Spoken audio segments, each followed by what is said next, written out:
G'day everybody and welcome back and Happy New Year and all the rest of it. I've had to come to work.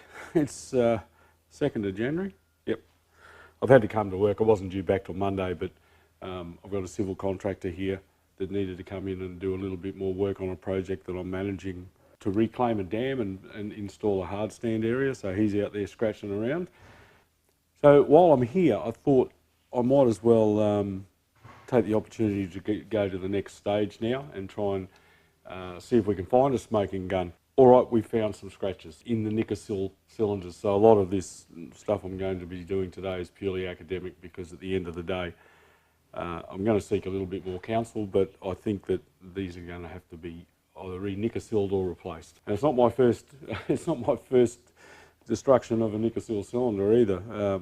This is my 2009 Husqvarna WR300, and in 2012, I think it was October, somewhere around there, schoolboy error, it wasn't even just a dumb thing. I was running late to a ride, which was hours and hours away. I'd gotten there late, all the other boys had taken off down the track, had given up waiting for me.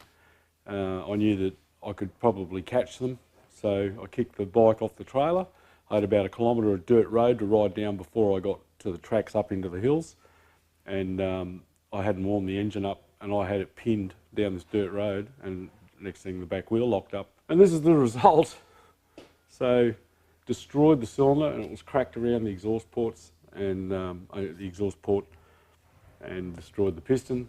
The only way to fix that was to go to Husqvarna and buy a brand new barrel and brand new piston and rings and rebuild the whole top end of the motor. But, so yeah, stupid is what stupid does. So anyway, back on the Ducati. So we've got the two cylinders, the two cylinder heads and the two pistons. There's a couple of you who've made comment about why no head gasket. Well, it's just how Ducati rolled. There's a metal-to-metal seal here on the combustion chamber, and it's spigoted so it fits up into the cylinder head.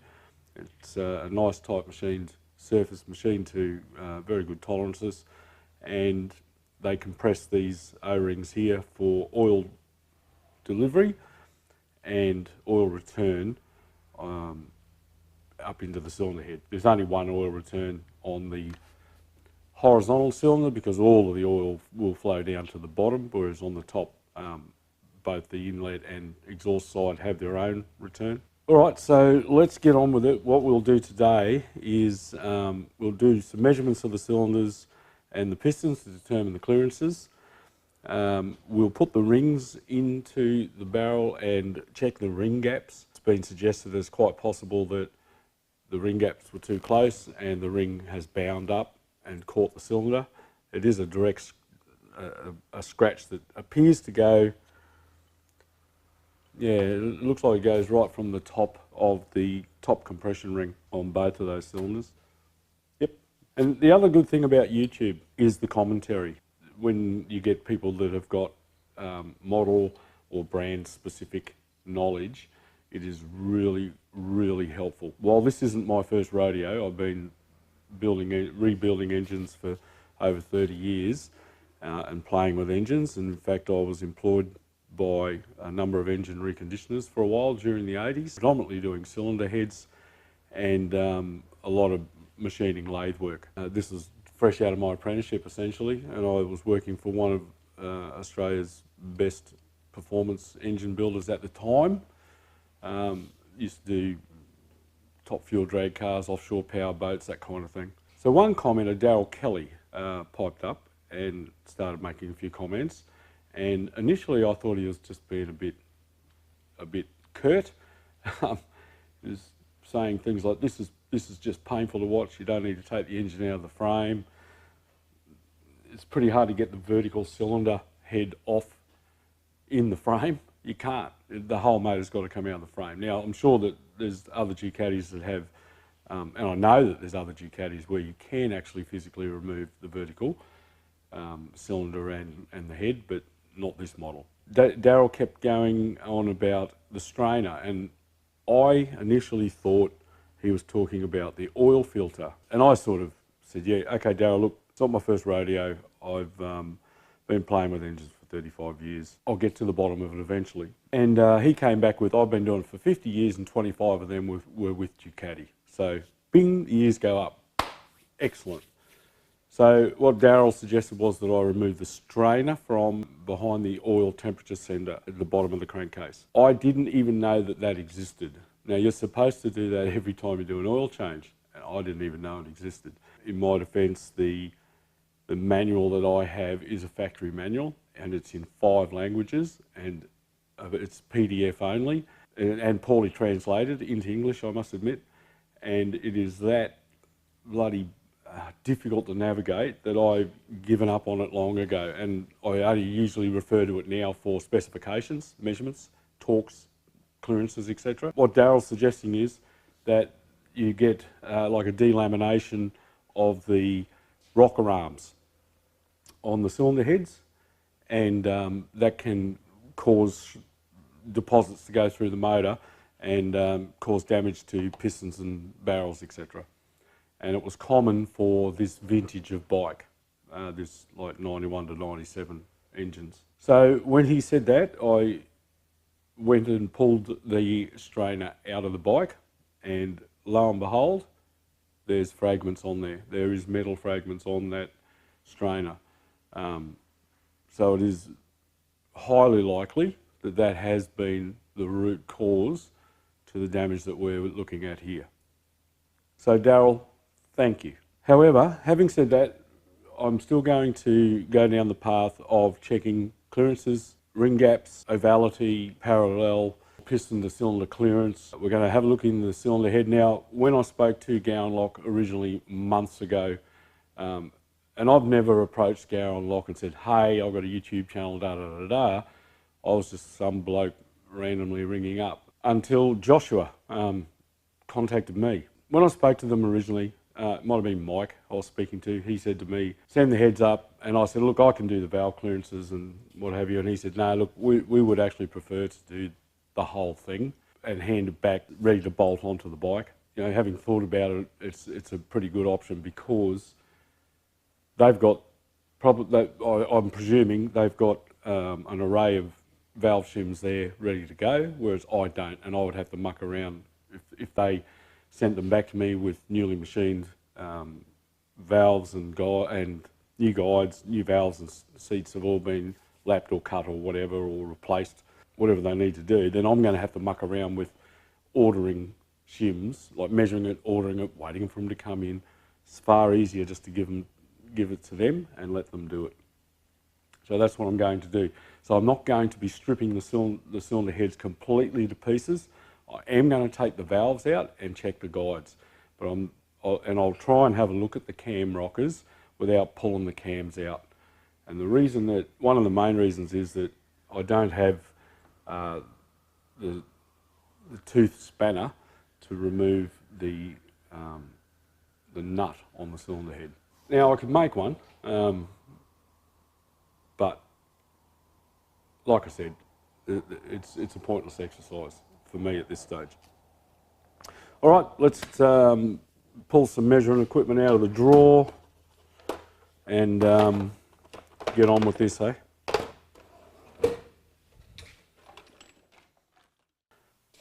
All right, so I've got the necessary measuring equipment and I've written down the specifications from Ducati on what we need to be looking at here. I'm going to start with the ring groove clearance for the pistons. These pistons have an L-shaped top piston ring. Don't know whether you can make that profile out there, but it is an L-shaped ring, and according to the manual, we need to have a maximum of 0.15 of a millimetre between the ring and the groove. So 0.15 of a millimetre, maximum. We're good there. And we're good there. Then the square section ring, which is the second compression ring, is 0.1 of a millimetre max. Is that guy?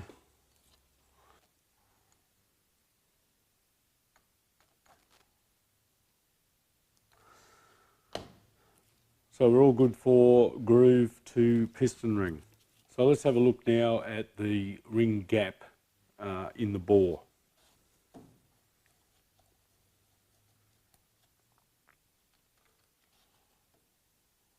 Now these rings should have a marking on them denoting the top. Just seeing if I can see it so I don't get it wrong way up next time. Not that they're going to end up being replaced anyway, but let's just nope.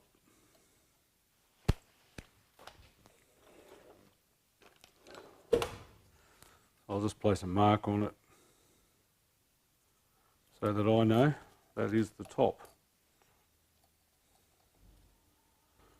We'll leave the expander in there.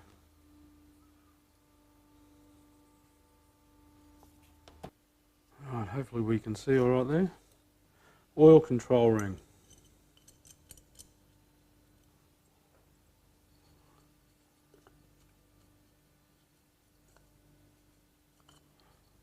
Now the reason I'm doing it at the bottom of the bore is because this is most likely to be still parallel and not tapered. Should be 0.2 to 0.7 of a millimetre. It looks a whole damn lot bigger than that. There's 0.2. Throw that in from across the room. The service limit's 1 millimetre. I don't have a 1 millimetre feeler gauge, but I've got a 0.2 and a 0.8 of a millimetre combined, and it's a lot bigger than that. So the oil control ring is what we would consider to be worn. Second compression ring.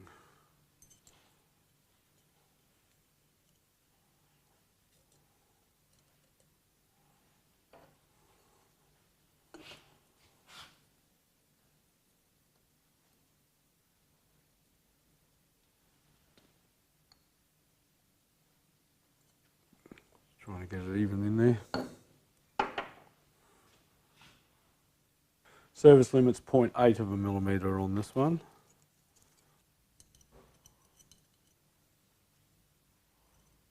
Right, it's tighter than 0.8 of a millimetre, which is the service limit. If you were fitting brand new ones, you're aiming between 0.2 of a millimetre and 0.4 of a millimetre. Here's 0.2. 0.2 fits. So we're in spec. Here's 0.4. 0.4 fits. Let's just for shits and giggles, let's have a little bit of a look at what it actually measures. This is 0.45, 0.5, 0.6. 0.6 is a little snug. 0.58.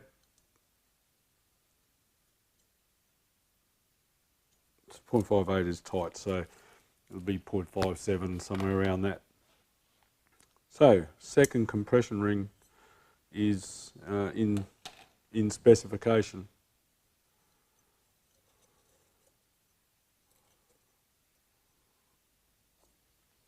Well, this one's supposed to be the same, 0.8 of a millimetre. 0.8 of a millimetre service gap. And blind Freddy can see that it's way less than that.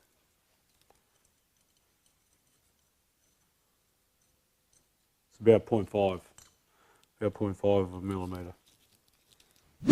I was going to save you the boredom of going through that twice, but I just had to show you this. The ring end gap on the oil ring for the horizontal cylinder is over 3 millimetres. It has a service limit of 1 millimetre. So these oil rings are cactus kaput. Let's have a look at the second ring. Service limit of 0.8, that's over a millimetre.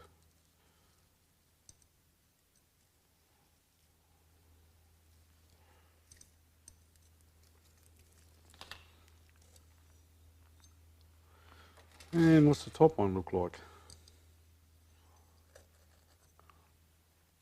Not as bad, but not good.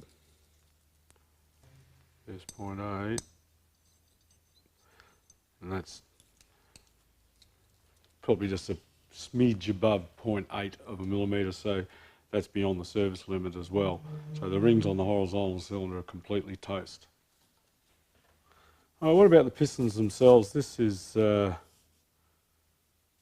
one off the horizontal cylinder, and this is what would be the bottom of the cylinder, so the piston's coming at you this way. This is the, no, I stand corrected. This is the intake, or the air intake side. This is the exhaust side. There's a coating on these pistons, like a low friction coating, and it's all but gone on this side. And there is a row of very, very fine scratches, some rather nasty ones there, and I suspect that that sort of corresponds with the cylinder itself, that big scratch in the cylinder. No, it doesn't. This one here corresponds with that scratch. There are other scratches in there. Not sure whether or not you can see in there all that well, but there's definitely scratches in there. And so it's purely academic. I'm not even going to bother measuring it. The reality is that all of that needs to be replaced or renewed. Oh, look, we've got it here. We might as well have a quick measure. These should be, according to the manual, the piston to bore clearance should be between 0.025 and 0.050 with a service limit of 0.12 of a millimetre. So let's have a quick measure.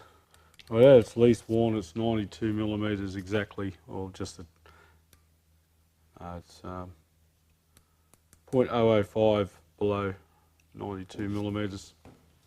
So to have a service limit of 0.12, we'd need to have 92.12 maximum diameter of this bore.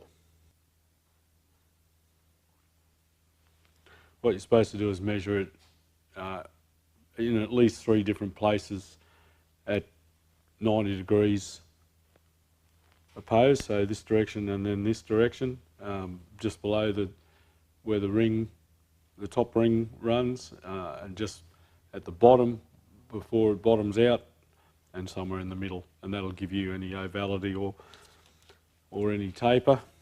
But this is just me being curious about sizing. 92.13, and it's about the service limit at that point. Let's have a look at the top of the bore. 92.04. This motor's worn out. Like I said, I'm not even going to bother measuring any of the rest of it because it's all just academic, wasting time. It's worn. Rings are worn. Barrels are worn and scratched. Let's move on to the cylinder heads. Alright, so what initially loomed as, or what I initially suspected was a top end issue, has turned into a bottom end issue with worn and damaged cylinders, completely worn out rings. So let's see if we've also got a problem at the top of the motor, and pull these cylinder heads down and check the valve guides.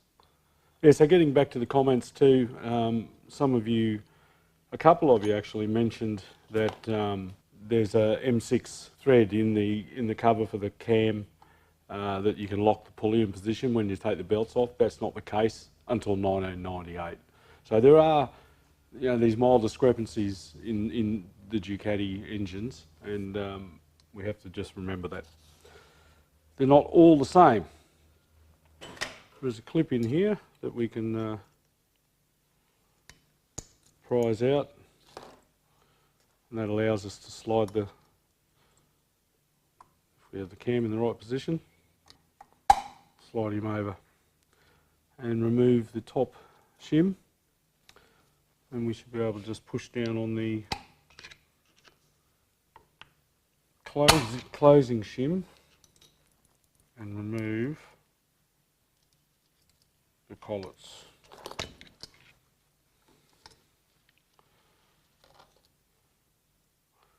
This is that dodgy one I made, and it's still in there and working fine, but obviously I have other ones. Oh, I'm pleased to say that is fine. That valve guide is fine. There's little to no wear in that guide. Thank God for that. Seal looks okay. Now Daryl mentioned that these things kind of delaminate on the rocker surfaces. Can't see any damage on maybe on the cam end that he's referring to. Sorry Daryl, I don't really know which part of the rocker you're referring to. Put that valve out of there so I don't. There's a tiny little bit of wear on it, but it's not. I mean, there's evidence of it rubbing in the guide, but it doesn't appear to be catastrophic. I'll have to measure them later because my 0 to 25mm mic's actually at home. So I can see it's going to be nigh on impossible without physically removing the rocker itself, but I can see some kind of flake or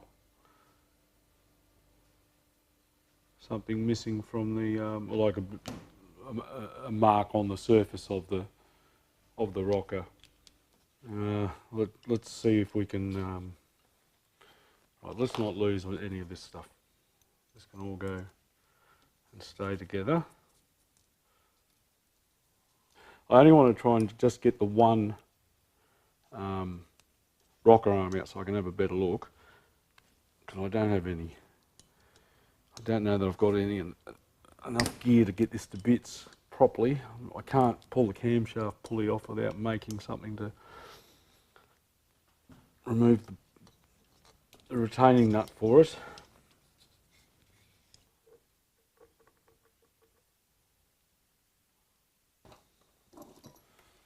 This gasket's stuck on there.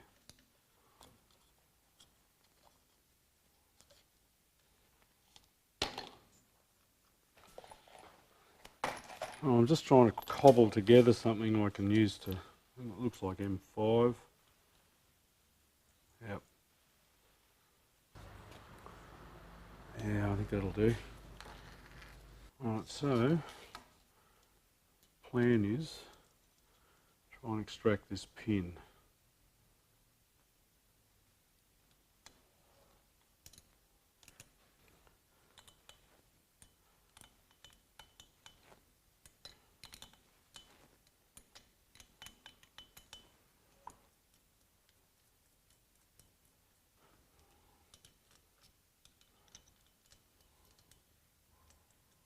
The reason I didn't use this tube in the first place was the bolt wasn't long enough. I don't have a longer M5 bolt. There she blows. There is some signs of wear on there. Camshaft looks okay. Closing rocker face looks okay. So while there is a little tiny bit of evidence of some wear on that rocker arm, personally I don't think it's catastrophic, but if anyone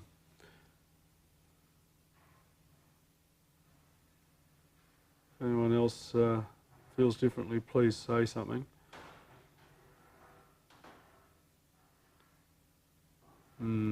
Yeah, should probably be replaced too.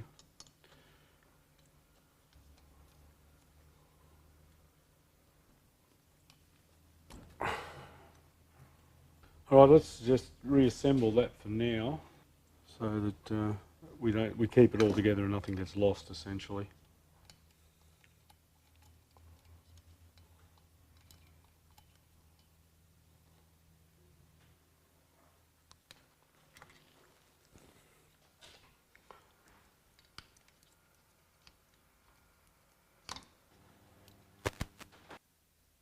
So a little bit more movement in the exhaust valve. Not much so. It's been sealing okay. My God, there's some carbon in there though. And then you wonder with the way the rings are.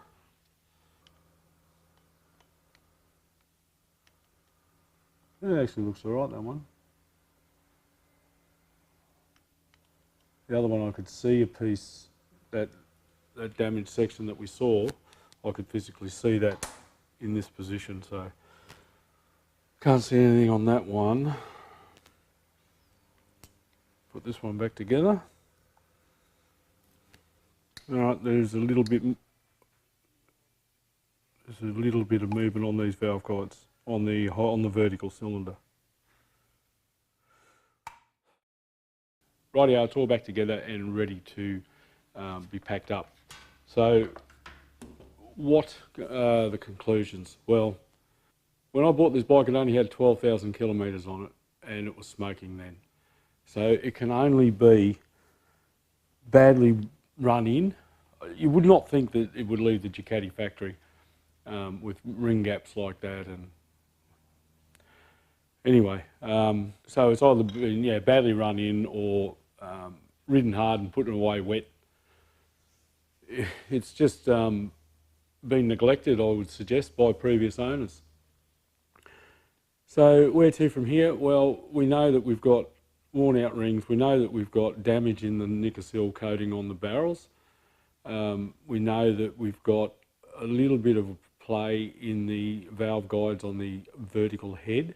The horizontal head seems to be fine, yet the horizontal head shows some sign of flaking on the closing rocker arm on one of the valves. I think it was the exhaust valve, I can't remember. So that's the assessment, that's the damage. So where to from here? Today is the 2nd of January, it's Thursday. Gowan Lock Ducati open on Monday the 6th. So I'll be in contact with them then and I'll discuss what I've found here. If Josh, if you see this before then and you feel like pinging me a message, do that. But I'll ring them anyway and discuss the best plan going forward. So how am I going to manage this from a financial perspective as well as a logistics perspective? I guess there's plenty of options out there, you know, different pistons, different, you can buy good second-hand barrel piston combinations. I don't know, I'll discuss the best way forward. There's been a few guys commenting on about now's the time to fit better carburation, now's the time to put big bore kits, now's the time to up the valves and what have you not. It's not. Like I said, I want this bike to remain an original 900SS. Right, wrong or indifferent, that's how I feel. And not only that, we're going to compound the expense. So I'm not prepared to pay for those kind of upgrades when I'm facing such a high expense already. Certainly if there was improvements in the engine, like better pistons or whatever, then yes, I would entertain the thought because it's probably only a marginal difference in cost. But I know when I bought the flat slides for my Yamaha, they were about 1,200 Australian dollars. I know there's 4 of them, but it is money that I just don't want to spend, and I would rather keep it original. So thanks for all the great suggestions, and I'm sure it'd make a better bike out of it. However, I'm just not in a position to be able to afford that. So that being said, like I mentioned, I will contact Gowan Lock on Monday, and we'll find out where we're going to head from there. So I'll keep you updated, and you'll have to stay tuned for episode 5. But for now, thanks for watching. Don't forget to like, subscribe, and keep commenting, because it is we're all on a journey of discovery here. And when you get guys that are very familiar with this engine, this bike, whatever, in the comments, it really helps all of us learn more about the unique nature of this particular motorcycle. So don't forget to read the comments. That's it. That's enough waffle. Bye for now.